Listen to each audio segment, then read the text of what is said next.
The story revolves around the main character, Lilia, a young girl recently reborn into a world reminiscent of medieval Europe.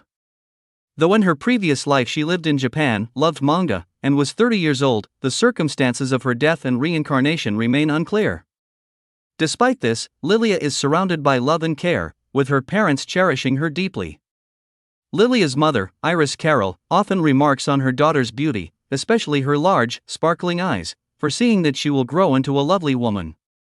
Iris is not only the girl's mother but also the owner of the Carroll family land, with a strong presence and authority. Lilia's father, Guy Carroll, is a powerful figure as well, serving as the head of the Order of Knights at the royal palace. Though Lilia cannot recall her previous life's details, such as her name or the cause of her death, her parents' affection and support fill her with happiness. She finds it difficult to believe at first, but she is the daughter of a duke, an extraordinary position in this new world. Determined to make the most of her new life, she resolves to live fully, embracing her new identity. One day, as Lilia reaches for documents among her books, her mother intervenes, explaining that the papers are for her work. Iris then uses a wind-based magic spell to summon Lilia's toy, which flies into her hands, revealing the existence of magic in this world, something reminiscent of the game Lilia remembers from her past life. This discovery motivates Lilia even further. She now realizes she must grow and strengthen her body to become capable of wielding magic. She understands that mastering magic requires an extensive, encyclopedic knowledge. As she focuses inwardly, Lilia senses a latent power within her and deduces that this is the same magical energy she will need to train. She becomes determined to harness this power, dreaming of becoming an adventurer like the ones in the stories she used to love. Her maid, noticing Lilia's rapid growth and magical abilities, informs Iris, who proudly acknowledges that her daughter is as strong as her father. Lilia, only 3 years old, already knows how to read and write, and her ambitious spirit pushes her to consider writing her own books and manga, inspired by the ones she enjoyed in her previous life. However, she remains uncertain whether her creations would succeed in this world. One day, Lilia stumbles upon a paper labeled tax on the table, a document mistakenly mixed into her drawings. Iris, her mother, apologizes for the confusion, explaining that she handles such documents because, as the baronet of Carroll family lands, she manages their financial matters. This triggers a memory for Lilia, reminding her of a farm rebuilding game she used to play in her past life. Excited by the thought, Lilia expresses interest in trying something similar in this world. Curious about the financial state of the southern lands, Lilia reads that they are impoverished, with a poor harvest each year. Her mother writes petitions annually for tax relief and requests financial aid to help the people there. The solution, Lilia muses, is to increase the cultivated area. Inspired by her experience in the game, Lilia approaches her mother with a suggestion.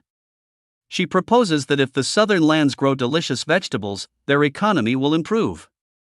By building new houses and increasing wages, the people could better survive the winter, similar to strategies she used in the game. However, Iris, while intrigued by the idea, questions who would handle the construction and clearing of the forests, as both tasks require resources, people and money. Undeterred, Lilia explains that during the winter months, people have less agricultural work, and this time could be spent on these projects. She suggests delegating the management of the land to the people, allowing them to cultivate it themselves. The investment required to assist them could be recouped within a few years as the land begins to yield better harvests. Lilia's ideas, though unusual for her young age, show a remarkable understanding of economics and management, leaving her mother impressed and hopeful for the future of their family's land. Lilia, trying to make sense of the tax credits and expenditures, suggested that the money spent on old houses could be better managed. However, her mother quickly corrected her, explaining that taxes, winter work, and crop yields weren't interconnected in the way Lilia thought. Iris emphasized that the information Lilia was relying on wasn't accurate and that she needed to gather more facts before drawing conclusions. She pointed out that the real challenges facing the land, such as demon attacks and other unforeseen events, complicated the situation far beyond the scope of Lilia's game-based logic. Lilia realized that, of course, things couldn't be as simple as they seemed in the game, and the people living on the estate faced real problems that she hadn't fully understood. Yet, Iris was pleased that her daughter was taking an active interest in the estate's affairs and proposed that they think through solutions together. Lilia, excited by the challenge, agreed. To her, running the estate felt like solving a quest from a game, a challenge she found enjoyable. Determined, Lilia thought about expanding the estate's territory, tackling the problems one by one. The scene then shifted to her father, Guy Carroll, who remarked to Emperor Robert von Luxel that his daughter was unusually intelligent for her age. The emperor teased Guy, suggesting that he was too fond of his daughter, but also acknowledged her brilliance. Robert, curious, questioned Guy about Lilia's involvement in managing the estate's finances and petitions, starting at such a young age. Iris was once told she couldn't have children, but she gave birth to a daughter whom she thought was beautiful, brilliant, and determined. Her daughter also had gorgeous hair. Guy recounted a surprising incident where Lilia, instead of asking for a typical pet like a kitten, had requested a higher spirit. Meanwhile, Iris was managing more immediate concerns. Recent heavy rains had caused damage across the lands, prompting her to order the servants to quickly gather men to repair a broken dam. When she mentioned needing help, Lilia volunteered, assuring her mother that she and her spirits could assist. Now 5 years old, Lilia summoned the wind spirit, Azura, to assess the state of the northern villages, while the water spirit, Leisure, controlled the river's water levels to prevent flooding. Leisure, ever loyal, promised to carry out her wishes. Lilia thanked him, showcasing her growing command over powerful spirits. Emperor Robert was astonished by Lilia's ability to control a higher spirit, a feat usually reserved for the heads of battle mages or individuals with immense magical prowess. Such control required significant power, and he couldn't believe a 5-year-old could accomplish it. Guy confirmed his daughter's incredible magical potential, prompting the emperor to declare Lilia a genius. He then insisted that Guy bring Lilia to the palace, eager to meet the child. Guy, protective of his daughter, hesitated, fearing the emperor might want to use her for political gain. The emperor, however, reminded Guy of his duty as head of the Order of Knights and urged him to consider the country's needs. Meanwhile, Lilia, using her core magic, directed the spirits to absorb the magical energy around them. Leisure complemented the power, calling it delicious, before the spirits flew off. Iris, watching her daughter, praised her once again, remarking that Lilia's abilities were unparalleled. Lilia, curious, asked if having such power was a bad thing. Her mother explained that within every person lies a magical core, a source of energy that can be shaped into magic. However, the way Lilia controlled this power, particularly through her ability to use the orb, was unheard of. No one before had wielded magic in this manner, and it made Lilia unique, even suggesting that she might be chosen by the gods. Iris warned her daughter that her extraordinary abilities, while remarkable, were also dangerous. If others learned of her powers, they might seek to exploit her for influence or wealth, especially since she was still a child. Lilia, reflecting on her special training, realized that she had gained power far beyond what was normal, a power that transcended the common understanding of magic. Yet, despite her young age, she was determined to keep honing her abilities, even jokingly wishing for magic cheats to make the process easier. Just as Lilia prepared to continue her studies, her mother stopped her, reminding her to gather the papers and leave for the evening. Iris also pointed out that Lilia's birthday party would be held the next day, much to her daughter's surprise. Lilia questioned why they were celebrating at the emperor's palace instead of at home. Iris explained that Guy would be tied up with royal duties the entire day, and so His Majesty had graciously arranged the festivities. Lilia's mother, Iris, mentioned that tomorrow Lilia would be dressed as a true princess for her birthday, which was to be held at the royal palace. Though Lilia was an aristocrat and the daughter of the head of the knightly order, she was already a beauty and a magical prodigy at just 5 years old. However, the thought of celebrating her birthday at the palace filled her with unease. The country had 3 princes aged 4, 6, and 8, and Lilia dreaded the prospect of a political marriage. The mere idea of being bound to such a fate left her furious, thinking how unfortunate it would be. Sensing her distress, the water spirit, Leisure, offered to help by summoning a storm to cancel the event, but Lilia quickly dismissed the idea. Still, the thought lingered that if she celebrated her birthday at the palace, it might lead to an arranged marriage with a prince, followed by a lifetime of political manipulation. Imagining herself as the archetypal evil duke's daughter, Lilia contemplated playing the role just like in the stories she'd read. However, she realized that refusing to attend the party would displease the imperial family, leading to a disastrous outcome.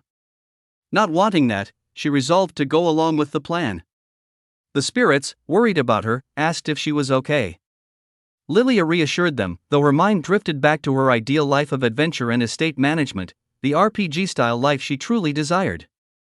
The next day, her maid helped her get ready, complimenting her beauty. Lilia's parents also praised her appearance, with her father, Guy, remarking that she looked like she had stepped straight out of a painting. Though grateful for their compliments, Lilia sensed they were starting to pick up on her internal struggles. Guy, proud of her for caring about the estate and their people, told her not to overexert herself and assured her that she could always ask for help. Her mother, Iris, echoed the sentiment, reminding Lilia that it was okay to take a break sometimes. Deeply moved by their kindness, Lilia silently vowed to give her all for their sake. Upon arriving at the palace, Lilia ran ahead, determined to show she was perfectly fine and ready to be on her best behavior. As they entered the garden where the event was being held, the emperor called them in. Present were Empress Shirley and the three princes: Isaac, the eldest, Leonard, the middle child, and Fernando, the youngest. Iris expressed her gratitude to the emperor for hosting such a grand event, while Gaius proudly introduced Lilia. The young girl bowed respectfully and introduced herself as the only daughter of Gaius Carol. She then introduced her companions, the water spirit Leisure on her right shoulder and the wind spirit Sylphajura on her left, explaining that they had signed a contract and were now her friends. The emperor, clearly impressed, recognized the spirits from the stories he'd heard and commented on how Lilia was almost the same age as his sons, hoping they would become good friends. Lilia, ever polite, humbly responded that she was unworthy of such an honor. At that moment, Leonard, the second prince, spoke up, dismissing the need for formalities. Enthralled by the water spirit, he asked if he could touch it, but as soon as he reached out, Leisure slapped his hand away. Apologizing quickly, Lilia explained that the spirit didn't like being touched by anyone other than her. Leonard, unaccustomed to rejection, burst into tears. The emperor tried to comfort his son, explaining that spirits only bond with their masters, but this didn't stop the youngest prince, Fernando, from crying as well. Lilia, observing the commotion, understood that despite Leonard's age of 6 and his position as a junior high student, he was still a child, and thus she chose not to intervene. However, Leonard, still upset, turned on Lilia, accusing her of being an upstart and demanding she give him what he wanted. Lilia was taken aback by his boldness, especially at her own birthday party. She glanced at her parents and noticed that, while they were clearly angry at the insult, they maintained their composure, smiling reassuringly at their daughter. At that moment, a new figure entered the scene, a young man who exuded a captivating aura. He approached the boys and calmly asked why they were crying. Lilia, startled by his sudden appearance, was struck by his handsomeness. The man spoke to the emperor, inquiring about what had transpired. The emperor explained that Leonard had acted foolishly and that the situation had escalated from there. While Lilia didn't quite understand why this mysterious figure had appeared, she couldn't help but be drawn to his striking appearance. She instinctively hid behind her father but couldn't take her eyes off him. As the situation unfolded, the young man, Erk von Rubel, approached Lilia's father, Guy, and apologized for the disturbance caused by Prince Leonardo. He politely asked if they could step aside until the prince calmed down. Lilia, hiding behind her father, was unsure what was happening. Guy reassured his daughter that they needed to go along with Erk's request. Still, she hesitated, remaining tucked behind him. Sensing her unease, Guy crouched down, asking if she was all right. He affectionately called her cute and small, making Erk laugh as he thanked her for her patience. Lilia was utterly perplexed, wondering if this sort of confusion was normal in games designed for little girls. Everything felt so unfamiliar and overwhelming. At that moment, Erk asked for permission to introduce himself properly. He revealed his full name: Erk von Rubel, the emperor's nephew, with striking black hair, golden eyes, and refined features. To Lilia, he seemed like a figure of great respect, almost godlike in appearance and demeanor. She found herself unable to meet his gaze, feeling utterly out of place. Her mother, Iris, gently reminded her to stand properly and not be rude, but even then, Lilia couldn't bring herself to look at Erk. Iris, noticing her daughter's discomfort, apologized on Lilia's behalf, explaining that she was simply shy. She also mentioned that it was Lilia's 5th birthday and that no one had yet congratulated her. Lilia was mortified, unable to believe her mother would bring up such a thing in front of royalty, especially at their first meeting. She felt it was deeply inappropriate to expect congratulations from a royal family member, and she whispered to her mother that it was embarrassing. Her nerves escalated as she realized she couldn't even say Erk's name aloud. She felt pathetic for not being able to manage something so simple. To her surprise, Erk stepped forward and graciously wished her a happy birthday. His kind gesture embarrassed Lilia so much that she stumbled and fell, overwhelmed by the entire situation.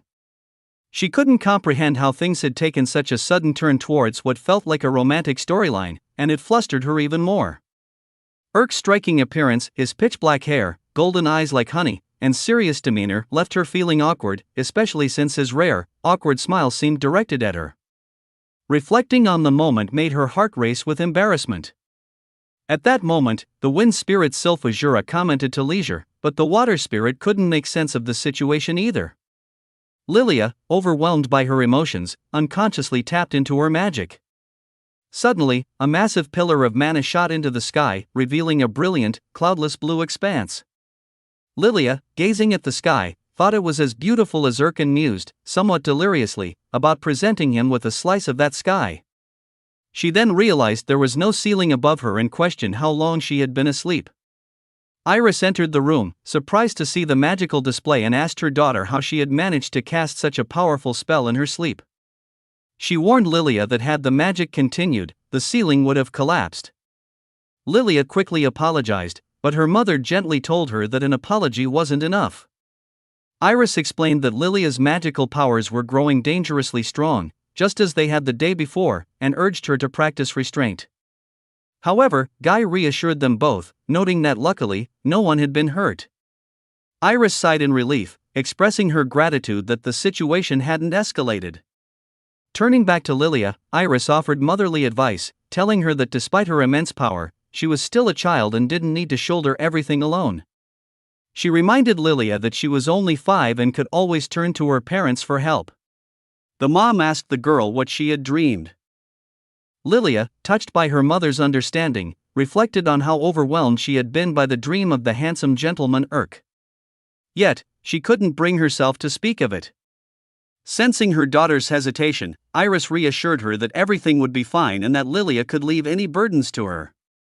Later that day, Guy departed for his duties at the castle, and Iris encouraged Lilia to come to breakfast. Before they could head to the dining room, the butler interrupted, apologizing but informing Iris that an urgent matter required her attention. Iris instructed Lilia to go ahead to the dining room while she dealt with the issue. Lilia, puzzled but obedient, agreed and headed to the dining room alone.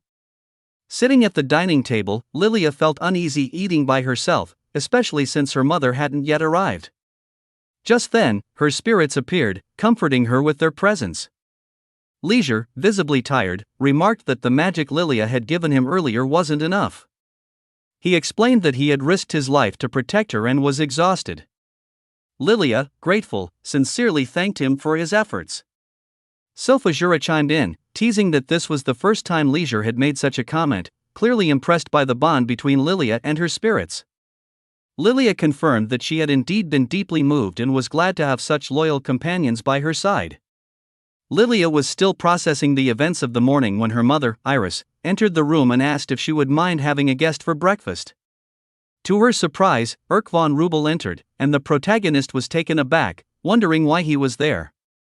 Erk explained that the Emperor had heard an explosion earlier in the day and had been concerned about her well-being, which led him to come and check on her. He noticed Lilia's agitated state and apologized for surprising her so much. At that moment, Iris reminded her daughter to behave properly in front of their guest. Lilia, still flustered, stood up and apologized for her appearance, but Erk reassured her that it wasn't necessary. He insisted that he should be the one apologizing for the unexpected visit. Lilia realized Erk hadn't looked directly into her eyes yet, likely because of her small stature. She had a moment of panic, fearing that if she raised her head and he noticed her face, she wouldn't know how to react. Erk then mentioned that he had heard the morning's commotion was caused by her careless use of magic, and he asked if she had hurt herself. Lilia thanked him for his concern, and Iris gestured for him to sit. As Lilia tried to calm herself, she reassured herself that her mother would manage the situation and decided to focus on channeling her magic better, determined to grow stronger. However, when Urk sat next to her, Lilia was surprised once again by his proximity. Iris engaged in conversation with Urk, asking if he was His Majesty's assistant. At just 15 years old, Urk was known for working hard, even foregoing the academy due to his lack of magic powers. Urk confirmed this, explaining that because he had no magic, the Emperor allowed him to study under his guidance instead. Iris was understanding, commending him for his efforts despite his young age and lack of magical abilities. Urk modestly replied that he was simply lucky to be related to the Emperor. Throughout this, Lilia was so embarrassed she couldn't even taste her soup, utterly oblivious to the conversation.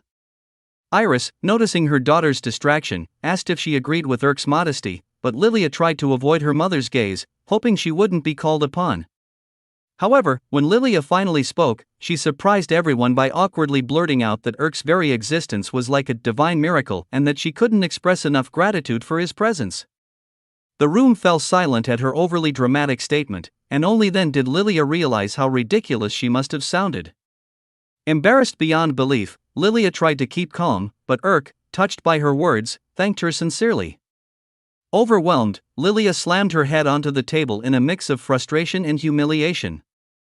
Later, in her room, her mother apologized for the morning's events. Lilia, brushing off the situation, claimed it was just a minor scratch, but Iris pointed out the small scar on her face, hinting that her daughter had fallen in love. Iris lamented that all the hard work they had put into Lilia's upbringing seemed wasted now. Lilia, bewildered by her mother's words, thought Iris was becoming overly sentimental, almost as if she were imprisoned by her own conscience. However, deep down, Lilia knew that Urk had indeed been someone she admired in her past life, having been a fan of his character, his cold gaze, his sharpness, and his direct mannerisms had captivated her. The memories of following him on social media, buying merchandise, and admiring him from afar all rushed back to her. She couldn't believe that the same person she had adored in her past life was now here, in her new life. Lilia found herself wanting to compliment him, perhaps even about how well he looked in his glasses, but she knew it would only embarrass her further. Noticing her daydreaming, Iris teased Lilia about thinking of Urk, which Lilia adamantly denied. Later, when Guy entered the room, he stormed in asking if some little jerk had hurt his daughter. Apologizing to Iris for not addressing the situation sooner, he vowed to get revenge on whoever had wronged Lilia. The protagonist tried to calm her father down, asking her mother for help as well. Just then, the butler informed Iris that everything was ready, and she told him they wouldn't show their hand immediately. Confused by the conversation, Lilia tried to explain the morning's events to her father, clarifying that she had simply fainted and hurt herself. However, Guy mentioned that the Emperor had stated that Urk would answer for Lilia's injury, leading to a discussion of engagement between Lilia and Urk. Guy reassured her that the Emperor must have misunderstood the situation, but Lilia, shocked, began to process her father's words. Was it really a misunderstanding? Could she truly be engaged to Urk? While the thought of marrying into royalty didn't seem strange given her noble title, it still felt surreal to her. The idea of a wedding, especially at such a young age, left Lilia reeling. She recalled her mother's words about handling everything and wondered if this engagement was part of a larger plan she hadn't been aware of. When Lilia ran to her mother, Iris revealed that she was now officially engaged to Urk von Rubel. She handed Lilia the contract of their engagement, explaining that the original document had already been sent to the castle, meaning nothing could be undone. The protagonist, stunned by this revelation, realized that her mother had orchestrated the entire arrangement. Lilia, who had once only dreamt of a life filled with adventure and managing her estate, now found herself bound by a marriage contract. Though the union between the high-status Carroll family and the imperial aristocracy would be advantageous, Lilia couldn't comprehend how Urk, who resembled an idol from her past life, could possibly be her husband. She imagined an absurd scenario where Urk returned home to her, and she, like a character from a romantic drama, greeted him by asking whether he preferred dinner, a bath, or horror. In this fantasy, Urk chose her, saying he wanted to be with her. The thought overwhelmed her, and she fainted for the second time that day. When Lilia regained consciousness, her mother gently asked if she had feelings for Urk. Iris assumed that Lilia would be happy with the engagement and asked if she had misread the situation. Lilia, still dazed, said that her mother wasn't wrong, but she expressed uncertainty. Erk was much older, and she wasn't sure if she could make him happy. Nonetheless, she wished him a happy marriage. Lilia believed that love could take many forms and admitted she didn't need mutual affection, she simply wanted to support him and ensure his happiness. At that moment, Guy, her father, protested that Lilia was far too young for marriage. However, Iris silenced him, insisting that a happy wedding was not an option. She said that if Guy couldn't marry her, he'd be alone forever. Lilia was still trying to process the reality of her engagement when her mother, Iris, explained the full extent of Erk's tragic family history. His parents, once beloved by the emperor, had become embroiled in a rebellion aimed at seizing the throne. Erk's father lured many aristocrats to his side, sparking a civil war that ended in disaster. The rebellion was crushed, and his father was executed, along with most of his supporters. Stripped of their titles and lands, the aristocratic families who joined the rebellion lost everything. Erk's mother, pregnant at the time, was spared until she gave birth, only to be executed the day after. Erk was the innocent child left behind, taken in by the emperor but forever marked by his parents' betrayal.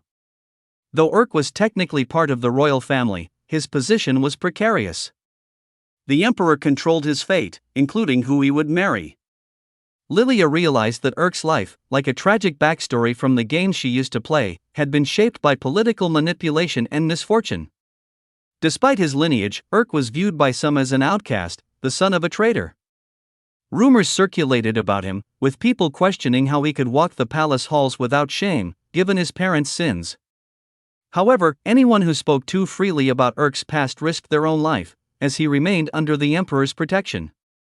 In a private meeting, Erk reported to the emperor, who informed him of his engagement to Lilia.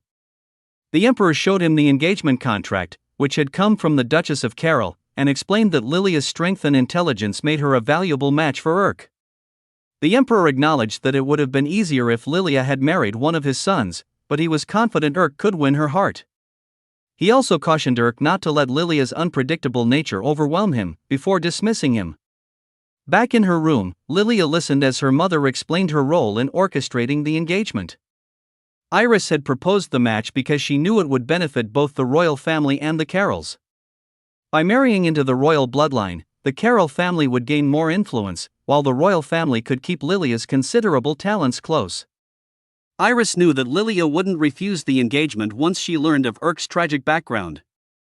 However, Lilia surprised her mother by admitting that, while she hadn't expected this, she was willing to do anything to ensure Erk's happiness. In her heart, she felt that if she could make him happy, then she would fulfill her role as his wife.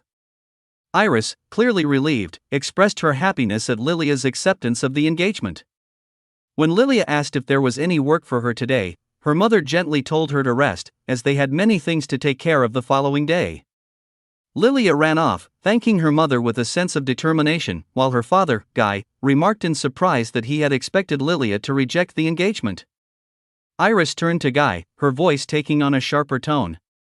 She asked how long he planned to sit idly by while Lilia faced the complexities of her future alone. Guy, though protective of his daughter, realized he hadn't been actively helping her navigate the difficult path ahead. Iris observed her daughter, noting that Lilia seemed determined and resolute. She remarked that they would soon see what would come of Lilia's decision, though she couldn't hide her own underlying concern. Lilia, on the other hand, was filled with determination. She realized that to make Erk happy, she had to prepare herself thoroughly for the future. The first step was mastering land management, as she would eventually lead their estate. She also recognized the importance of earning equal power with the royal family, which would require honing her magical abilities and building a solid reputation for her achievements. Then there was the matter of money. Lilia thought that Erk should have the freedom to buy whatever he wanted and pursue what he liked, without constraints. She praised herself for being a diligent and smart girl, one who would work tirelessly, without weekends, to ensure her future husband's happiness. In her mind, Lilia was ready to move mountains for Erk because, as she saw it, she was the protagonist of this story, destined for greatness. When she asked about Erk's whereabouts, the wind spirit, Isira, informed her that he had already returned to the castle.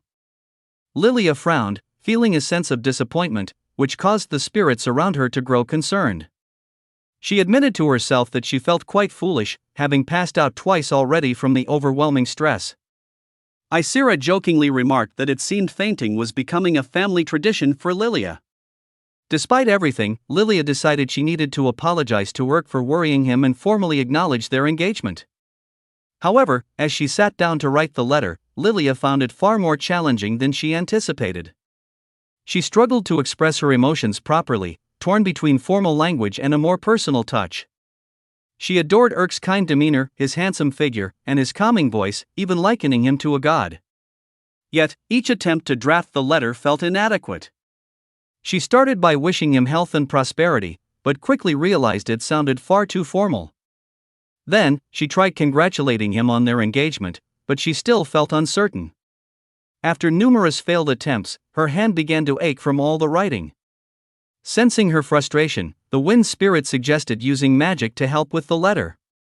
Intrigued, Lilia watched as Isira demonstrated a simple spell that combined wind and fire magic to create writing by scorching the paper, almost like burning the letters into it. Lilia was amazed by how effortlessly the magic worked, but Isira explained that it was just a simple spell to adjust temperature, which could also be applied to writing. Lilia's mind immediately raced with the possibilities. She could use this spell to write documents faster, much like typing on a computer, and produce multiple documents in a fraction of the time it would take her to write by hand. It was like a magical printer in her eyes. Excited by the prospect, Lilia attempted to create small magic circles to mimic the process. However, her first try ended with the paper catching fire. Isira reminded her to control the fire's intensity, but after another failed attempt, the paper was torn apart by the wind. Frustrated but determined, Lilia knew that mastering this skill would take time, and her mana reserves were already feeling the strain. Meanwhile, Urk stood in the royal library, reviewing his plans for the evening. He had intended to check on the princes first, then handle some documents for His Majesty. Just then, one of Lilia's spirits appeared before him, delivering her letter. As he read it, Urk couldn't help but smile. Lilia had written that she imagined he must have been surprised by the news of their engagement but assured him that she would do everything in her power to provide him with a happy life. She asked him to trust her and join her on this journey. Urk, touched by her sincerity, smiled warmly and thanked her, noticing with amusement that the edges of the letter were slightly burned. Back at home, Iris showed Lilia a beautiful gown that had been custom-made for a special occasion. Iris explained that they would be returning to the palace the next day for another celebration. His Majesty, feeling guilty about how Lilia's birthday party had been disrupted, wanted to make amends by hosting the event once again. Lilia would have the chance to wear her new gown and celebrate her birthday properly at the palace. Lilia was overwhelmed, exhausted by everything going on around her. All she wanted was some peace and quiet to work at home. Yet, her mother, Iris, had other plans. She eagerly reminded Lilia that the upcoming celebration was a great opportunity to publicly show her affection for Urk, especially in front of the emperor. Lilia, though reluctant, realized she had no choice and agreed. Her mother suggested that she finish her work early and get some rest, noting that Lilia had already been handling everything so well. Iris then brought up the backlog of waterway maintenance paperwork, suggesting it was time to make copies and distribute them to the necessary entrepreneurs. Lilia, wanting to get things done quickly, asked if she could handle it. Surprised, Iris warned that there were a lot of documents, but before she could object, Lilia used her new printer spell, completing everything instantly. Iris was amazed, as her daughter explained the spell. It was a sophisticated form of magic that allowed her to create, copy, and print documents by using a thin layer of magical energy, much like a modern-day printer. Lilia explained how the spell could generate text and calculations just like a computer, allowing her to efficiently create any document she needed. Iris marveled at the potential of such magic, calling it truly remarkable. Lilia then revealed another impressive feat. She had written a treatise on the concept of magical clots, exploring the density and flow of magical energy, and how magic could be used without chanting. She wanted to submit this report to the government to confirm its accuracy. After reading part of it, Iris was astounded, calling it revolutionary. She realized that the ideas Lilia presented would completely transform the kingdom's understanding of magic. With Lilia as a living example of the theory in action, neither the emperor nor the nation's mages could dismiss her findings. However, Iris was curious about Lilia's larger goal. What was she truly aiming for with this newfound knowledge? Lilia responded with confidence. She wanted to become the strongest mage in the country, a true sage. By becoming a sage, with the wisdom and influence it carried, she would be able to protect Urk from any political threats. Iris, impressed, acknowledged that with both magical prowess and political power, Lilia would indeed be able to protect him. Lilia added that she would combine these goals with her role in managing the Carroll family domain. Iris, though proud, sighed at the realization of the path her daughter had chosen. She warned Lilia to hold off on publishing the treatise too soon. If the aristocracy discovered Lilia's genius and potential to become a sage, they might see her as a threat and attempt to use her for their own purposes. Success, wealth, and honor would inevitably attract unwanted attention, and if the engagement with Urk were to become public knowledge, some might even seek to undermine or cancel it. The more powerful Lilia became, the more dangerous her position could become within the court.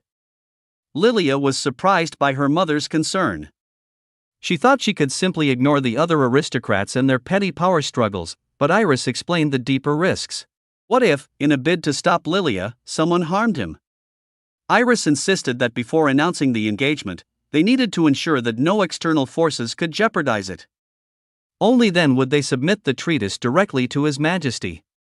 Once the political climate had settled, Lilia could then work openly toward becoming a sage. Understanding her mother's logic, Lilia agreed. For Urk's sake, she vowed to take a more cautious approach, gradually building her achievements. She was determined to work her way to the top, slowly but surely, all for the sake of protecting Urk. Iris, though unsure of how long Lilia could shield him from the darker forces of the aristocracy, promised to support her daughter. The next morning, Lilia awoke suddenly, realizing she had passed out from exhaustion while working the night before. To her shock, Urk was standing in her room, wishing her good morning. Startled, Lilia jumped out of bed, demanding to know why he was there. Urk, noticing Lilia's confusion and embarrassment, gently explained that Duke Carroll had asked him to wake her up. He apologized for entering her room without permission, clearly trying to be polite. At that moment, Isira, the wind spirit, told Lilia that Urk would be accompanying her to the party that evening. Lilia, overwhelmed with emotions, bowed her head and apologized to Urk. She confessed that even though she was too young to be his bride, she was determined to do anything to make him happy. If he had someone else he liked, she said she would support him in any way she could, whether it was by offering money, influence, or even working herself to the bone to ensure his happiness. Urk, seeing her earnestness, reassured her gently. He told her not to worry, suggesting that perhaps she didn't truly want to marry someone much older than herself. He even hinted that the engagement could be broken off if she wished, but Lilia firmly denied it. She insisted that she would step aside only if she became an obstacle to his happiness. Urk, visibly uncomfortable with the situation, suggested they go out for breakfast, as the Duke was already waiting. Before leaving, he affectionately stroked Lilia's head, which left her blushing. His long, slender fingers grazed her head, and Lilia, feeling his touch, tried to stay composed, determined not to faint this time. As Lilia stood up, she accidentally hurt her hand when Isira bit her out of fear. Blood began to trickle from the wound. Leisure, the water spirit, quickly apologized, but before he could stop the bleeding, Urk stepped in, asking to see Lilia's hand. He calmly removed his handkerchief to bandage the wound, and as he did, Lilia noticed his collarbone, which flustered her even more. Concerned, Urk thought she might be worse off than she appeared and said he would call for a doctor. Later, at the doctor's, it was confirmed that the wound was minor and would heal quickly with proper care. The doctor instructed them to disinfect the wound twice a day, assuring them everything would be fine. Just as they finished, Gaius burst into the room, worried and demanding to know if Lilia was hurt because of Urk.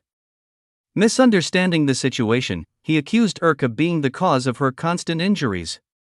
Lilia quickly calmed her father down, explaining that he was mistaken and that Urk wasn't to blame. Guy, still tense, grumbled that he couldn't trust Urk around his daughter, as Lilia seemed to be getting hurt all the time. Iris intervened, telling Guy not to speak that way. She then turned to Lilia, asking her to confess if she had fainted again because of something foolish. After confirming that it wasn't Erk's fault, Iris suggested that Lilia should apologize to him, as he was in the living room, waiting. Realizing she had embarrassed Erk once again, Lilia hurried to make amends. Just as she stood in front of the door, preparing herself to face him, Erk appeared behind her, softly asking if her wound was okay. Lilia assured him that she was fine and apologized for causing him any trouble. Erk, though relieved, looked slightly sad, which only made Lilia think about how beautiful he was, even when he wasn't smiling. Without warning, Erk scooped her up into his arms, apologizing again and saying it must be painful for her to walk. He suggested he carry her until she was rested. Flustered but secretly delighted, Lilia couldn't believe her luck, thinking how great it was to be small. As Erk carried her down the hall, he remarked that the corridor was unusually cold and suggested they head to a warmer room. Lilia hadn't noticed at first, but she soon realized the hallway was indeed freezing. The walls were covered in ice, and it became clear that this wasn't normal. As they approached, Lilia recognized the powerful water magic at play. This ice had been created by Leisure, the water spirit. Lilia, sensing the connection, guessed that the ice might be a manifestation of Leisure's tears. Determined to fix the situation, Lilia told Erk to duck. She summoned her magic, using fire to melt the ice. As she conjured a fireball, Erk noticed she wasn't chanting, a rare skill only the most powerful mages possessed. However, even a small portion of her magic could appease the higher spirits, allowing her to use just a bit to begin conjuring.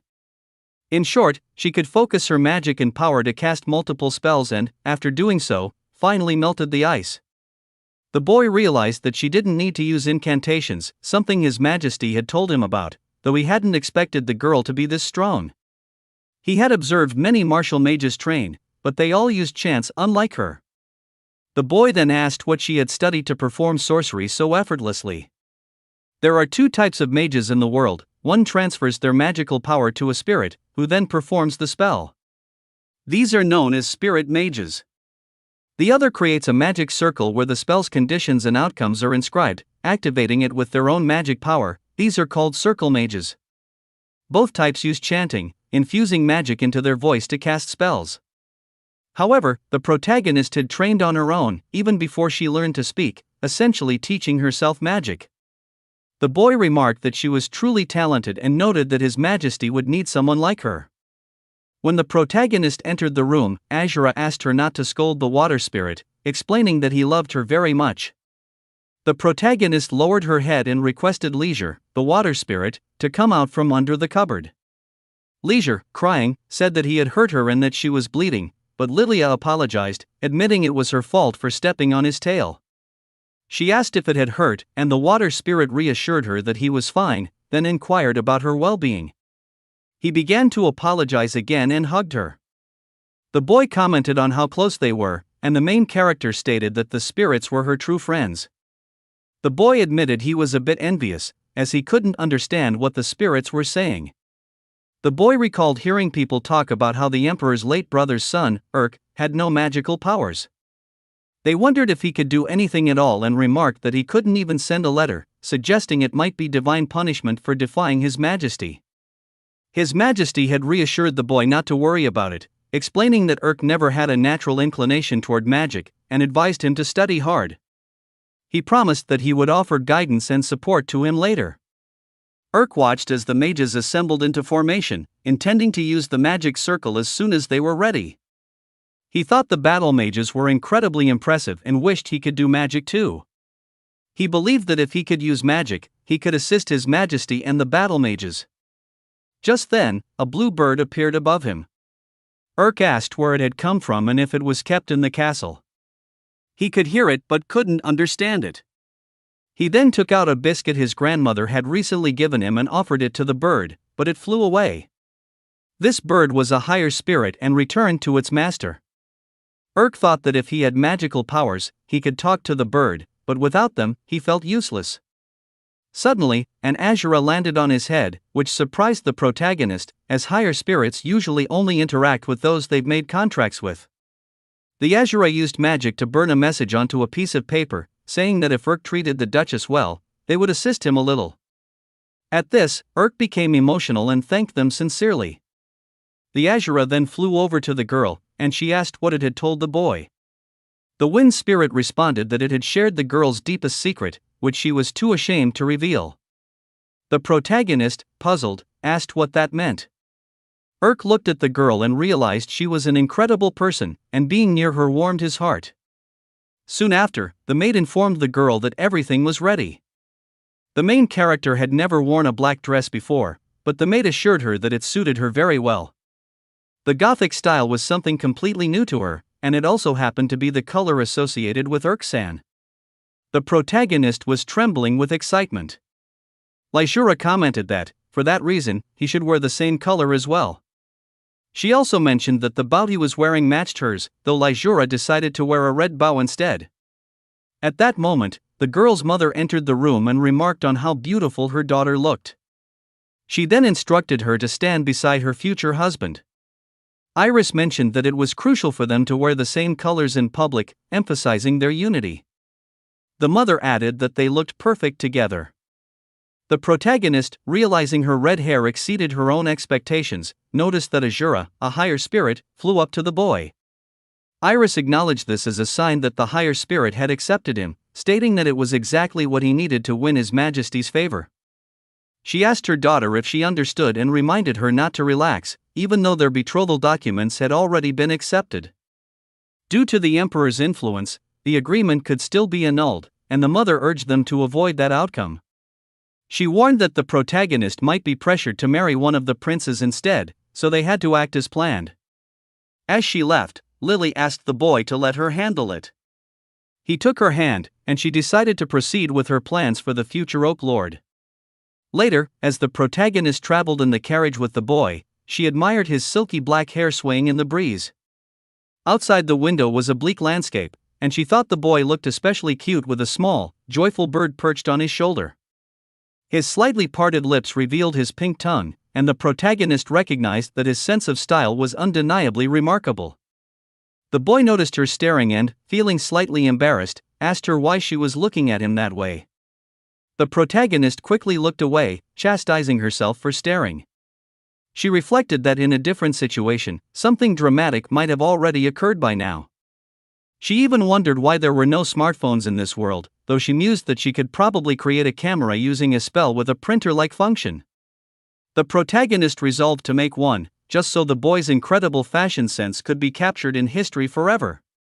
The boy then asked her if something was wrong and what she was thinking about. He gently stroked her head and reassured her that they would be arriving soon, urging her to calm down and not feel so anxious. His voice soothed her. When they finally arrived, the boy helped her out of the carriage, and the protagonist was surprised to realize he intended to carry her in his arms again. Urk, on the other hand, wasn't entirely sure if the girl was coming along or not. Lilia felt confused, not expecting him to gaze at her in such a way, and she wondered what had happened to his formerly awkward smile. She insisted on walking by herself, not wanting to cause him discomfort. Urk, however, assured her that it was no trouble at all, joking that although it might be a bit awkward, it was her privilege as his fiancée. The boy's father appeared and playfully suggested carrying his daughter, but Iris pulled him away. The boy decided to carry her himself. The protagonist found herself really liking this new place they had arrived at. As they stepped out, they were greeted by the Emperor and his wife. The protagonist thanked them for the invitation, and the Empress apologized once more for what had happened the last time. She also wished the girl a happy birthday again. When Lilia looked up, she saw the Emperor, Empress, and their first and third sons, though the second son was noticeably absent. Urk informed her that Leonard was under house arrest, so she had nothing to worry about. As the boy sat down, he pulled the girl onto his lap, which embarrassed her greatly. Her mother, however, gave her a stern look. The Emperor mentioned that he had heard a lot about the family and noted that they seemed to have a very close relationship. Iris added that Lilia had fallen in love at first sight and that Mr. Urk was also very kind to her. She remarked that they seemed to be doing very well together. The Empress, however, questioned whether it was too early for Lily to be in training, pointing out that she was only 5 years old. Iris disagreed, asserting that while Lily might be young, she was old enough to be with Urk. Besides, she wanted to nurture her daughter's budding affection. His Majesty agreed, expressing that he too wanted to see his son's first love thrive. Iris remarked that the Queen was a very kind mother, and His Majesty added that her sons were diligent in their studies. The Emperor agreed and suggested that perhaps Lily's talents had inspired them. Iris responded that it was nice to hear, while the protagonist didn't fully grasp this intense admiration or the rivalry at play. She hadn't realized how daunting the social life of the nobility could be and decided to follow her father's example of staying quiet in such situations. At this point, Urk noticed something was off and asked if something was wrong, but Lily said nothing and asked for a cup of tea instead. He handed it to her and gently stroked her head. The Emperor then commented on how remarkable Lilia was and gave an approving expression. He told Urk that he hadn't expected to see such kindness toward a child, but added that it was easy to be kind to such a well-behaved girl. The protagonist noticed the reaction of the Emperor's eldest son, interpreting it to mean that Urk didn't get along well with his brothers. The Emperor explained that his sons were still young and mischievous, and it was his responsibility to guide and teach them. At that moment, the protagonist began to envy the boys, wishing she could take their place in the classroom and learn more. Iris then addressed the Emperor, wishing Lily a happy birthday and inquiring about the engagement, asking if His Majesty would be celebrating it soon. The Emperor replied that there was no rush, as the Marquis's feast had just begun. The protagonist realized Iris wanted to keep the engagement matter hanging to maintain leverage, but also suspected Iris was angling for a prince as a potential match for Lily. Iris then praised Lilia, noting that she was exceptionally bright for her age, but also expressed concern. If Lilia were forced into an engagement she didn't want, she might even flee the country. Her mother echoed this worry, pulling out a document. The Emperor asked what it was, and the mother explained that it was a paper Lilia had written. Upon reading it, the Emperor noticed it detailed something called a magic nugget and the absence of chanting in her spellcasting.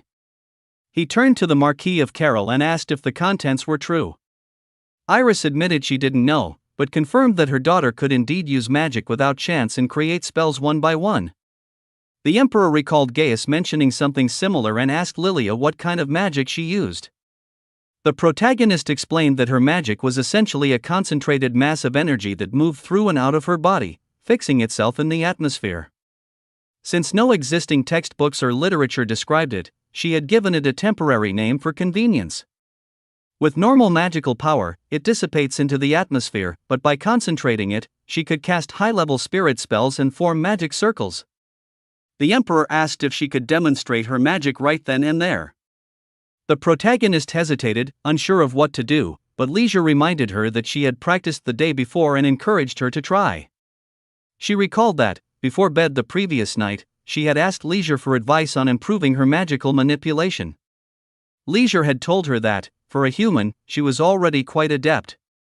But Lilia, eager to improve, expressed her desire to enhance her abilities, particularly to achieve faster results, like printing magic as quickly as a photocopier. At this point, Leisure used magic to create an incredible ice sculpture in an instant, showcasing his skill.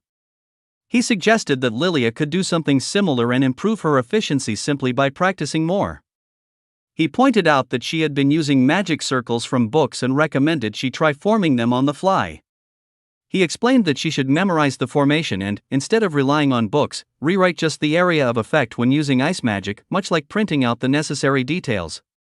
It had been 3 months since that conversation, and Lilia had been practicing diligently. The protagonist attempted to create a figurine out of ice. Leisure corrected her, pointing out that the ice would melt if she took too long. Determined, the protagonist kept trying, but nothing seemed to work. She realized that while printouts were two-dimensional, with length and width, what she needed to understand was three-dimensional length, width, and height. She needed to visually measure its shape. In the present, she had begun shaping ice. She mentioned that if she could fit it into the magic circle, it would work. However, the Emperor told her that he was unaware of such magic and called her a genius. Lilia then demonstrated her magic to the Emperor, shocking him as she explained how it worked. Both the Emperor and Empress were amazed by Lilia's skills. Iris asked if it was unusual for someone so young to be so talented, noting that the girl even helped with her work. The Emperor agreed and suggested that the girl's talents should be developed, saying it would benefit the country. He allowed her to pursue her own interests. However, Iris reminded him that if he pressured Lilia too much, she had once said she would go on an adventure to defeat demons. This left the Emperor in a difficult position. In exchange for her freedom, the Emperor requested a report on her abilities. Iris offered to provide the report, saying it was an effective way to handle opportunists. Eager to continue improving, the protagonist planned to write more reports and articles. The Emperor understood her ambition and didn't want this genius to fade away without recognition. He approved of their engagement. He then asked the girl to explain the process of mastering magic without chanting. He inquired if he could use the magic, but the protagonist admitted she wasn't sure. She mentioned that she knew how to manipulate magic before drinking but confessed she wasn't very skilled at chanting. Iris turned to the Emperor and explained that for those who use magic naturally, it can be difficult. Despite her efforts, the protagonist still couldn't maintain magic outside her magical body. The Emperor realized that this might be why it's unclear whether her abilities were due to genius or some unknown discovery. The protagonist was then asked if she could teach his sons how to use magic, but she didn't understand why she should do that. She told him that her research and discoveries could change the world, and she suggested that she should instead focus on teaching the younger generation. Of course, the Emperor promised to reward her, but she felt unsure about it. The protagonist had so much on her plate: researching magic, writing papers, managing the territory, and even making tools like cameras. There was so much to do and so little time. Still, the protagonist recognized that having more people who could manipulate magic was beneficial, as it opened up endless possibilities. For example, they could create tools like refrigerators and washing machines, similar to ancient inventions, which could vastly improve people's lives. Lilia didn't want to do it, but she had no choice and reluctantly agreed to the Emperor's terms. He handed the documents to a servant, instructing him to take them to his study and keep them secure. The protagonist didn't want to become the prince's teacher; her real desire was to become Eric's apprentice. As the servant was carrying the documents, he dropped them, and an unknown man picked them up, cautioning him to be careful. The man then noticed a paper about magic without chanting.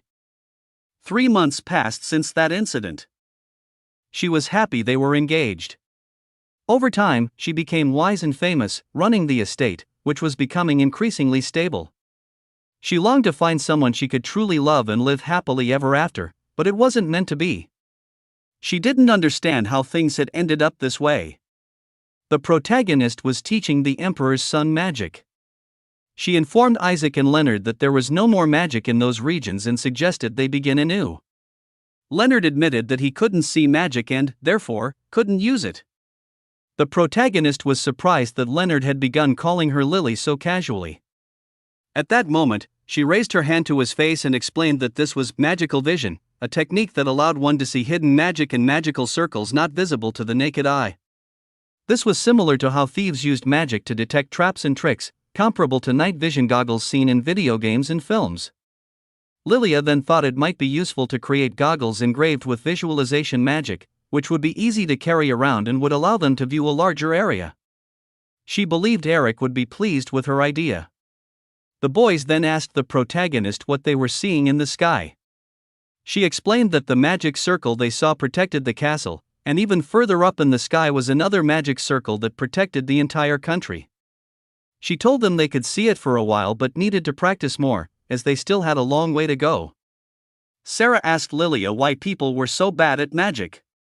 Lilia explained that they were only beginning to learn about it. The water spirit mentioned that although he didn't know what Lilia was thinking, she had spent the entire day with Eric.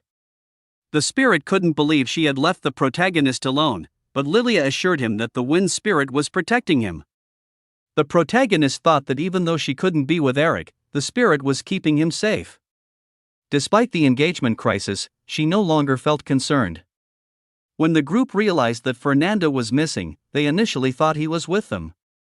Then they saw him standing on the balcony's edge and falling. The protagonist sent the water spirit to save him, and La Sera expanded to rescue him. Leonardo remarked on how beautiful the lily dragon was. The protagonist agreed but warned them to be cautious when going out on the balcony, even from the third floor, as everyday life, though seemingly peaceful, could present unexpected challenges and diverging events. An unknown man watched the dragon and realized it was a high-rank spirit being used by a girl without the need for chanting. He remarked that if she were used correctly, she could generate significant profit. The protagonist considered that some aristocrats might indeed think this way, and decided she should be more cautious at night. Eric arrived to check on the protagonist and asked how her classes were going. She responded that everything was going well, as the princes were fast learners, making teaching them enjoyable. Eric remarked that she had a bright future ahead, and the protagonist confirmed this. Eric then turned to the princes and addressed each one. He told Leonard that he wasn't focusing enough and needed to control his magic power before he could start speaking in class. To Fernando, he advised practicing how to move magic in and out with his spirit. Isaac was told he needed to work on consolidating more magic, as it wasn't dense enough. Lilia said goodbye to the princes, and they left. Eric observed that the princes were taking their studies seriously and added that the protagonist often looked bored while teaching. However, on the days she had classes at the castle, Master Eric would come to get her and hug her like he always did. Eric remarked that Lilia might have a talent for teaching. Lilia had grown accustomed to looking Eric in the eye and speaking to him, and she no longer worried about making mistakes in front of him. Later, her mother told her something that surprised the protagonist, prompting her to ask for clarification. Iris apologized for the short notice, explaining that her friend, Marquis, was hosting a party, and Jana was supposed to go out in the afternoon. The girl's father was busy dealing with an accident and informed her mother that he wouldn't be able to come home today. Iris felt bad about leaving the girl alone, even though there were guards and servants present, so she asked Mr. Eric to stay the night. They agreed without hesitation. Lily was excited for the night to arrive but also felt unprepared. Her mother told her to calm down, reminding her that there was still time before she left. If Lily wanted, she could help with the work, and Lily agreed. She asked the boy if he would gradually learn, knowing he would eventually have to take over, and he acknowledged this. Later, the protagonist collected this month's petitions. Her mother thanked her and asked her to review the papers to ensure there were no mistakes. The wind spirit brought a report on an investigation in the northern town. Eric asked Lilia if there was anything in particular that interested her. The protagonist didn't reply, as she was focused on the report about the wall repairs in Northtown, Carroll, including costs for materials, lodging, and other expenses. She noted that the lodging expenses for 40 workers seemed excessive. Eric asked if that implied they were inflating the costs, and Iris pointed out they had added an extra banquet fee. She said they would need to give them a notice about it, though she didn't mind, as many of the vendors were good-natured, but they drank a lot. Lilia mentioned that her mother would ask the workers if they drank only once a month. Her mother confirmed this and said she wanted them to make copies of everything. The protagonist used a spell to instantly create multiple copies. After Iris left, Eric asked Lilia what she planned to do for the day. The protagonist was happy that things were finally coming together. She was going to spend the night with Master Eric. She took a deep breath to calm herself, assuring herself that she would be fine as always. She used magic to strengthen her body, wanting to keep everything normal. Lily explained that she usually had a tutor to help with her studies, but since she had lessons at the royal castle that day, she was free and planned to study magic and write new research papers. At that point, the man suggested taking a day off, saying that he felt she was overworking herself and needed time to rest. He declared it a mandatory holiday and asked why they shouldn't just relax. The main character agreed, though she was surprised at how happy the suggestion made her feel. She watched as the man changed his clothes, enjoying the sight. If she'd had a camera, she would have recorded the whole scene, eager to continue her observations. At that moment, she caught herself thinking that she actually wanted to relax, though she wasn't sure how to go about it. She was so accustomed to either sleeping when tired or staying busy when awake. It had been the same in her previous life. She would play games on her phone between tasks, listen to music while commuting, and play online games whenever possible, only sleeping enough to avoid interfering with work the next day. Reflecting on this, she realized that rest for her usually meant doing something she enjoyed, but now that she'd been told to relax, she didn't know what to do. Eric then approached her, apologizing for making her wait. He remarked that if he had a younger sister, she would likely be like her, and asked what she usually did in her free time. Lilia replied that she usually conducted magical research and taught others. Eric asked if she ever read anything just for pleasure. She admitted to reading a lot of documents and case studies on inheritance, but Eric pointed out that those weren't books. He asked if she ever read romance novels. She replied that if a story were interesting, she'd give it a try. Eric suggested that she wouldn't know until she gave it a shot and offered to recommend some books. He mentioned that he personally preferred adventure novels, so Lilia suggested they start with adventure stories. Eric promised to bring something for her to read next time. In that moment, the main character felt an unfamiliar warmth and comfort in her chest, though she didn't fully understand the feeling. Meanwhile, Viscount Beryl was watching the protagonist's house with jealousy, upset that her house was larger than his. His butler reminded him that her family held a higher rank, being marquises, so they couldn't be compared. Beryl then instructed some bandits to steal all the papers and notes from Carol's room, telling them to bring back only the documents. The bandits, curious, asked if the papers held any special value, but Beryl told them not to ask questions. One bandit mentioned hearing that a powerful royal sorceress lived in the house and that the head of the family was also a skilled magician. Beryl assured them there were only 2 people in the house, so they didn't need to worry. Meanwhile, the main character fell asleep, and Eric realized just how tired she must have been. At that moment, spirits appeared around her, surprising him. The wind spirit wrote on a piece of paper, explaining that wind magic could cleanse the body's surface, while water magic helped regulate bodily processes and relieve fatigue. Eric noted that this magic had a healing effect and was impressed that spirits could use it, just as humans could. He asked if the spirits might teach him the technique so he could help a soldier who was frequently injured, if they were willing. Just then, the spirits noticed the bandits nearby. The wind spirit transformed into a human form, commenting that it would be inconvenient to communicate by writing all the time. The wind spirit commented that taking human form would make it easier for them to communicate directly. Eric expressed surprise, admitting he didn't know they could take on a human form. Wind spirit suggested they should wait and discuss it later, as it seemed they had unexpected visitors, suspicious figures roaming the garden with their creatures. Eric mentioned that the estate had a security mechanism in place. If anyone crossed onto the grounds, it would trap them. However, the wind spirit speculated that the intruders might be using a spirit capable of bypassing the magic circle. Although the magic they were using was weak, it could still create tiny breaches in the circle, likely through painstaking effort over time. Eric then asked if the intruders had come to steal something valuable, but the wind spirit doubted it. He pointed out that the noble overseeing the estate maintained both a large and small private army stationed around the property to handle emergencies. Even if the intruders managed to get inside, it was only a matter of time before they were discovered.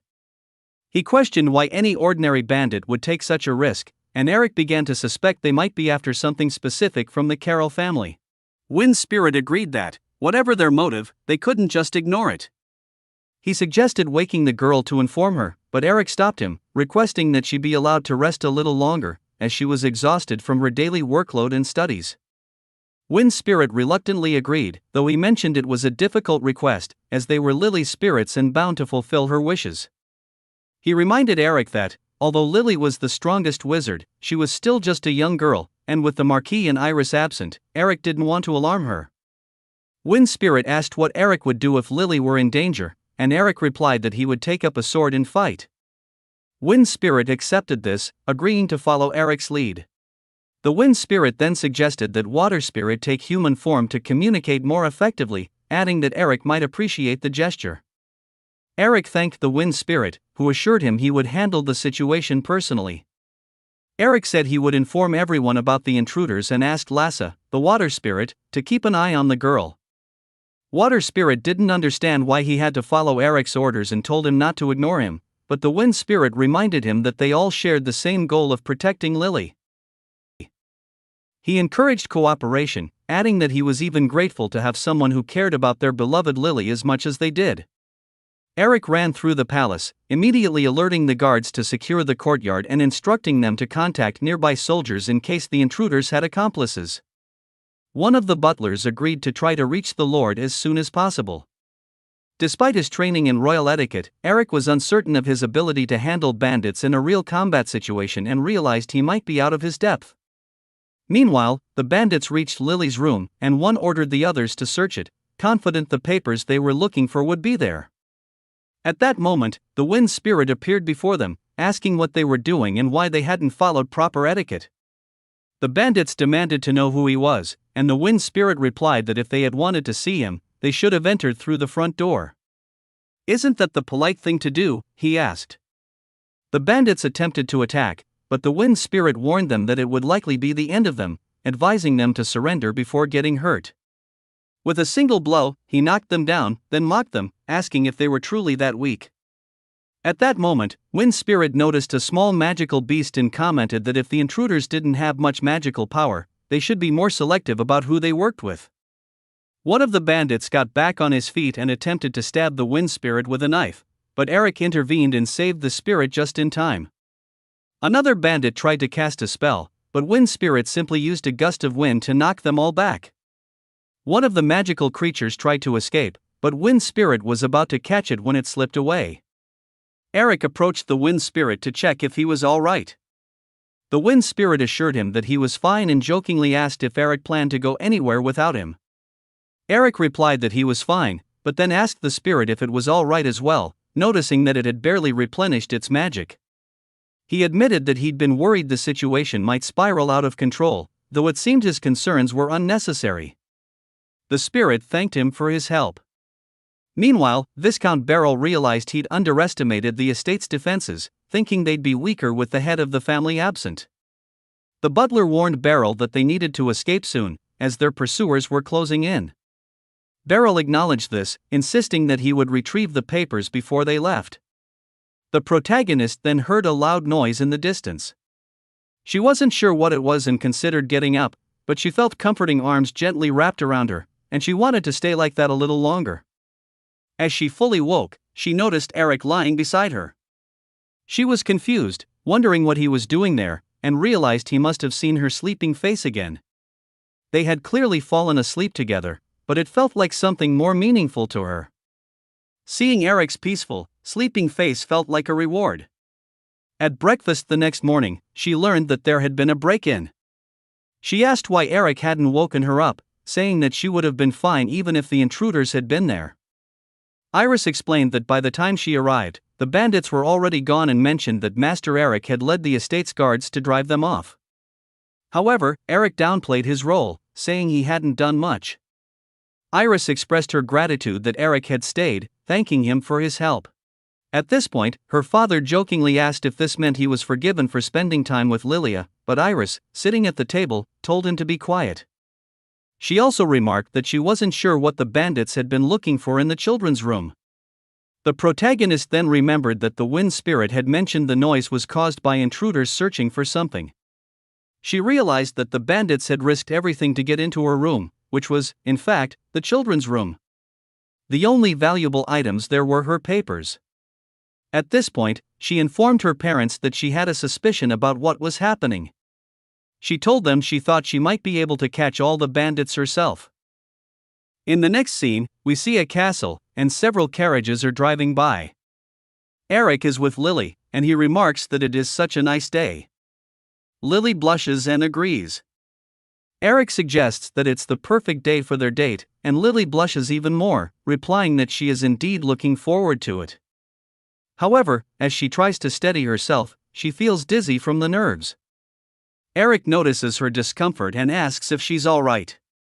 Lily reassures him, though she's secretly panicking. She wonders how she ended up here, going on a date with Eric.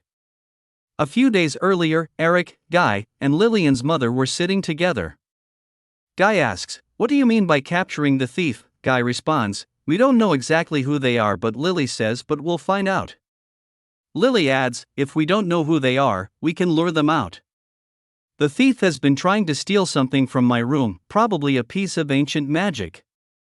It's the only thing that's been taken outside of the royal palace, where it's kept under tight security." Eric says he will check with his emperor immediately, but Guy is concerned. He mentions that the thief somehow knew about the exhibition and might be targeting the item. Lily agrees, saying, "Yes, the thief will definitely come in contact with me if I leave the residence. We can catch them then." Guy is astonished. What are you saying, Lily? Are you suggesting we use you as bait? He reacts angrily. How could I let you be in such danger?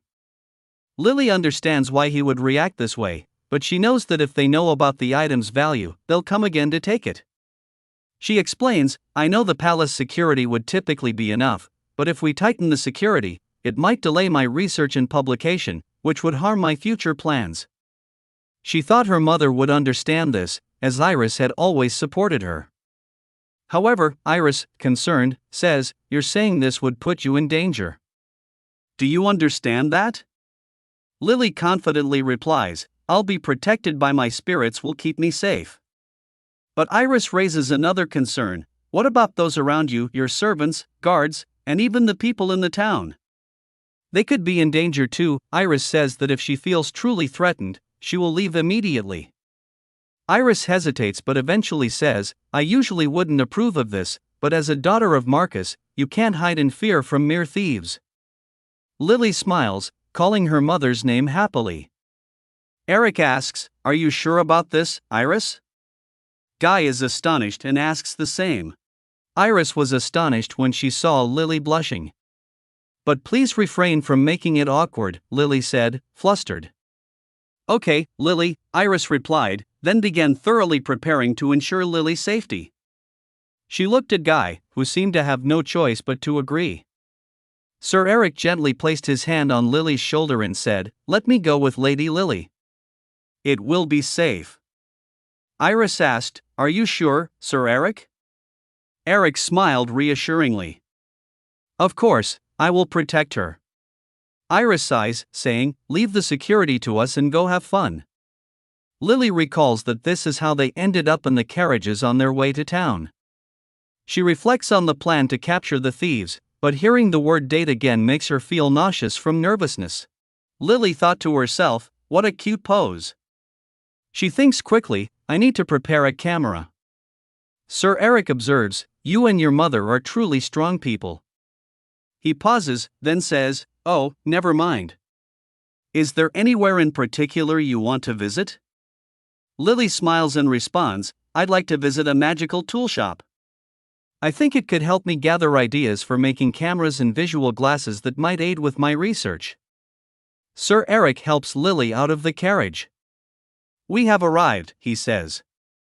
Thank you, Lily replies as she steps onto the ground, astonished by the town's beauty. They arrive in a bustling medieval town, where some people are purchasing fruits, others are drinking beer, and some girls are chatting. The streets are lively, just like in a game, with colorful food vendors lining the streets, adventurers going in and out of bars, and children laughing joyfully. Guy asks, Is this your first time in town, Lady Lily? Lily replies, Yes, but she wonders, I smell something suspicious. Sir Eric suggests, since it's nearly lunchtime, let's have a meal first. They enter a restaurant, and soon delicious food is placed on the table. Lily tries the food, which reminds her of Chinese cuisine but with less oil. She thinks, heavenly seasoned food with lightly flavored bread to complement it, delicious. Sir Eric smiles, pleased that she likes the food, but then his expression turns serious. Lily's heart starts pounding as she watches him, thinking, this is the first time I've seen Sir Eric so serious. She's mesmerized by how elegant he is as he eats. She blushes, thinking, he eats so gracefully. Outside, some guards keep watch, and a few people are hiding in the bushes. We've identified Lady Lily, one of them says. Report to Sir Delaware. He gives the command to another unit. Each unit must remain stationed until further orders are given. Meanwhile, a wind spirit senses something suspicious. Later, Lily visits a magical tool shop, where the shopkeeper greets her warmly. Lily is astonished by the variety of items. So this is a magical tool shop, she thinks, as the shopkeeper explains, we have everything, from daily necessities to magical ornaments. Lily sees many items she's never encountered before, like a magical tool that lets one apply oil to their skin through a magical wind circle, similar to perfume. Her attention shifts to a glowing pendant. I wonder if I could use this for a photo project, she thinks. Her eyes then land on some bottles, and she asks, what do once and twice mean on these? The shopkeeper explains, those are the number of times the magic can be activated. Once it reaches the limit, the tool can no longer be used. It informs you how many uses are left. Lily nods thoughtfully, considering the possibilities. Lily looks at the pen and thinks, this is quite different. She wonders if it has any practical uses. Curious, she asks the shopkeeper about it. The shopkeeper smiles, saying, you have a good eye, young lady. This pen is quite popular. It can be used with ink made from magical water, which makes it more durable than most magical tools. Lily is intrigued.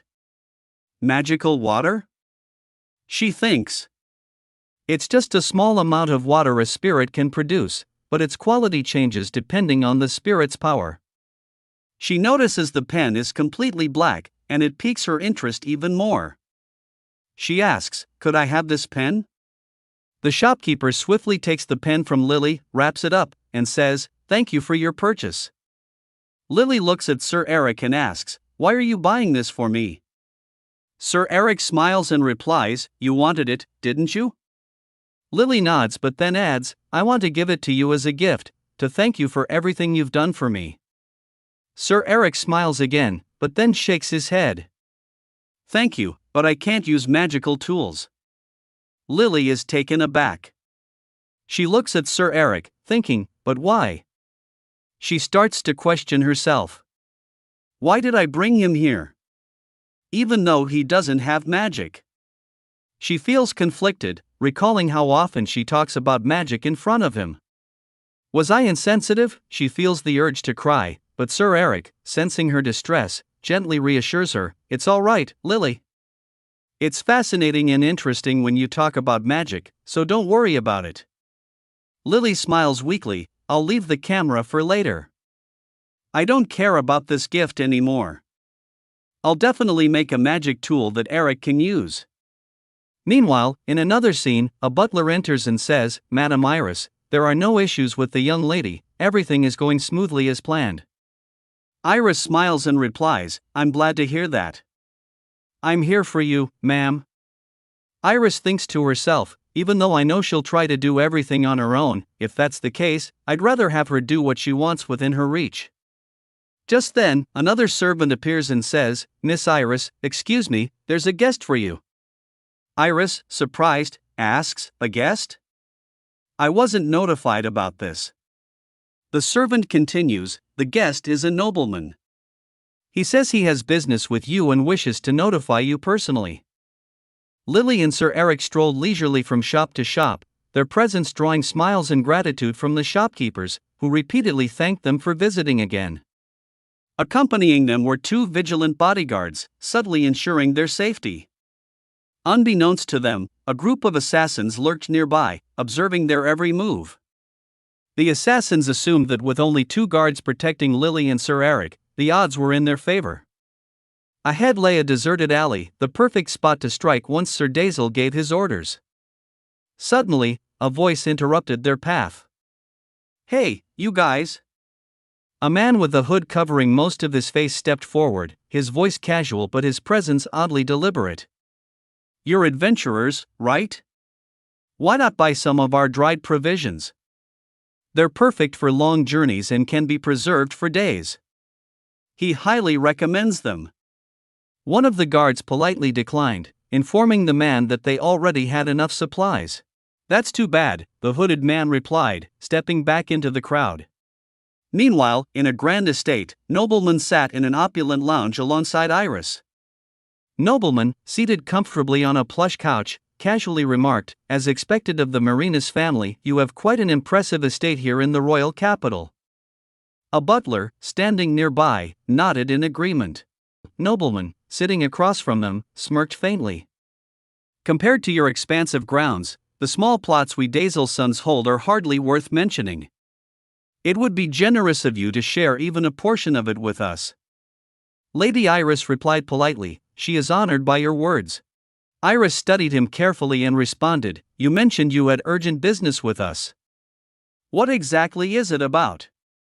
The nobleman's thoughts raced as he observed her composed demeanor. The rumors about Lady Iris Marinus Carroll are true. Despite being a woman, her skills as a ruler are formidable. She could have easily turned away a low-ranking noble like him at the door, yet she invited him in without hesitation. Perhaps she's let her guard down, a favorable sign for him. Clearing his throat, the nobleman finally spoke aloud. The reason for his visit today is business-related. He wishes to propose something to the Marinus family. He'd like to publish Lady Lilia's dissertation as a book. Lady Iris raised an eyebrow, her expression puzzled. Dissertation? What could you possibly mean by that? Nobleman chuckled softly, leaning back against the couch. Ah, she's pretending not to understand. Well, it hardly matters. The nobleman smirked to himself, convinced that he had the upper hand in this negotiation. Nobleman composed himself and said, "Oh dear, where are his manners?" The existence of this dissertation was top secret, wasn't it? The nobleman cleared his throat and replied, "His Majesty has entrusted him with managing several important documents, and during his duties, he happened to come across Lady Lilia's dissertation." In his mind, the nobleman admitted that the story he was spinning was a blatant lie, but he was confident that Lady Iris wouldn't bother tracking the minor duties assigned to lower nobility. Aloud, he continued with exaggerated admiration, "The nonverbal spells detailed in the dissertation are truly magnificent. Who would have thought Lady Lilia would uncover new possibilities for magic potential that humanity has yet to fully grasp? It would be an absolute shame to let such a discovery remain hidden in the royal palace. He proposes publishing it as a book, to share this brilliance with the public.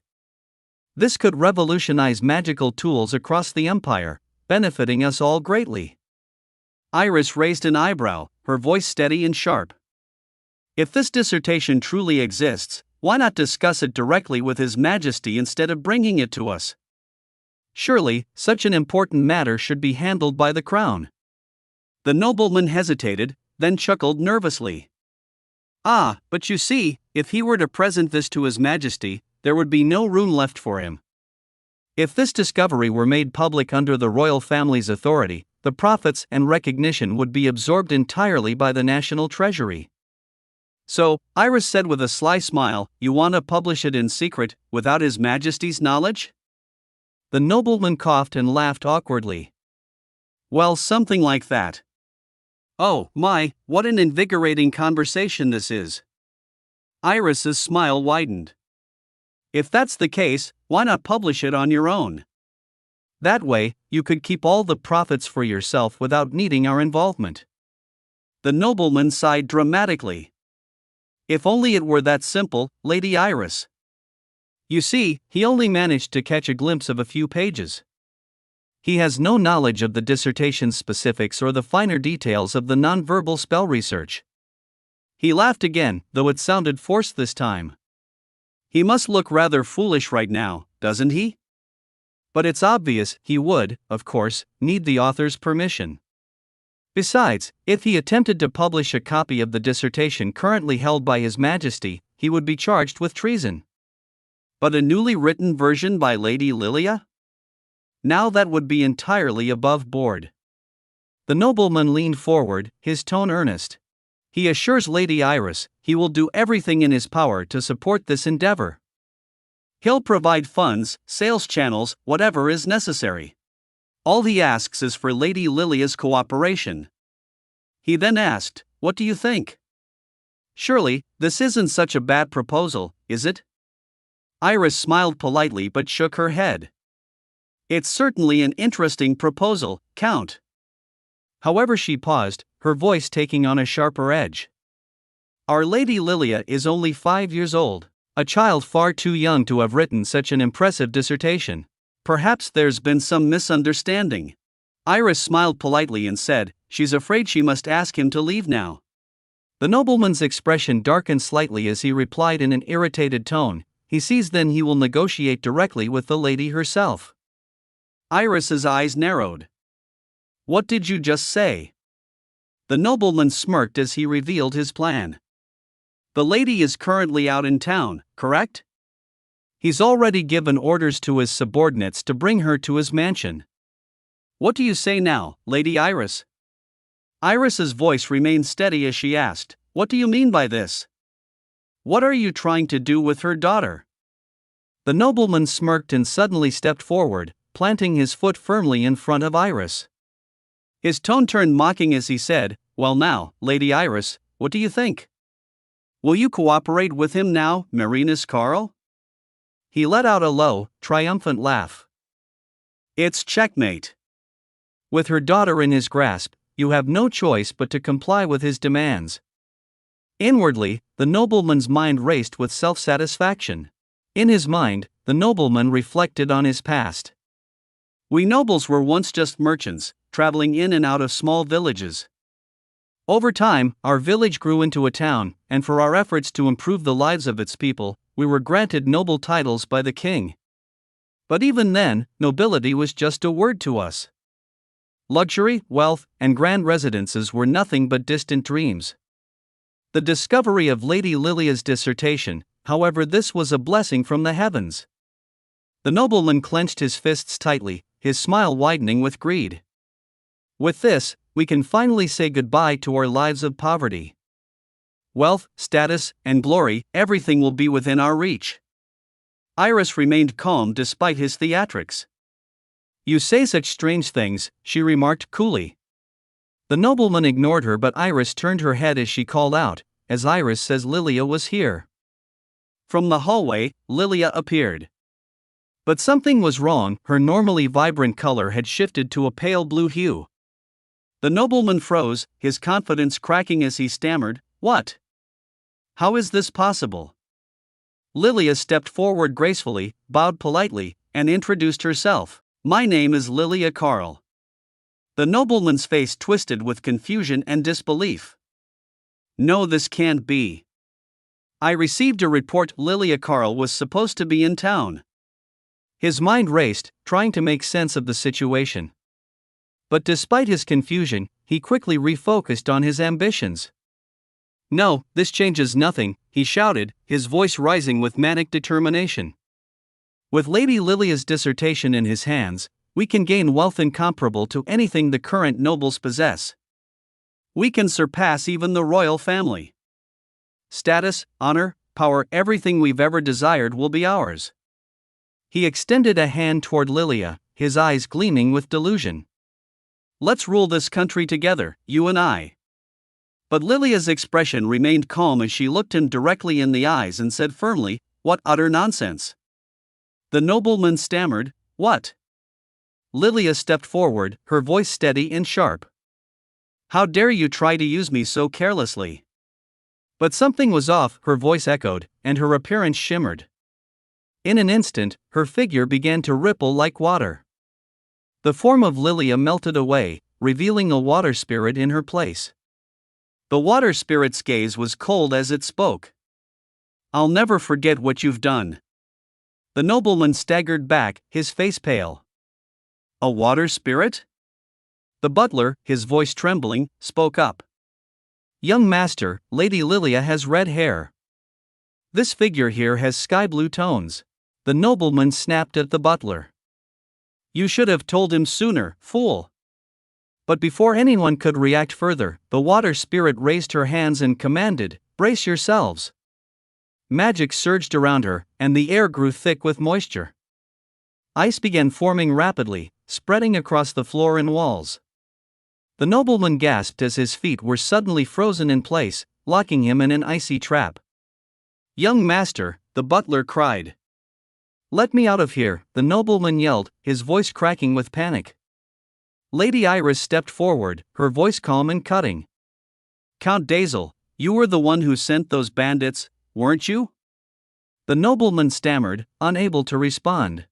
Iris continued coldly, "You can discuss your plans for the dissertation inside a jail cell.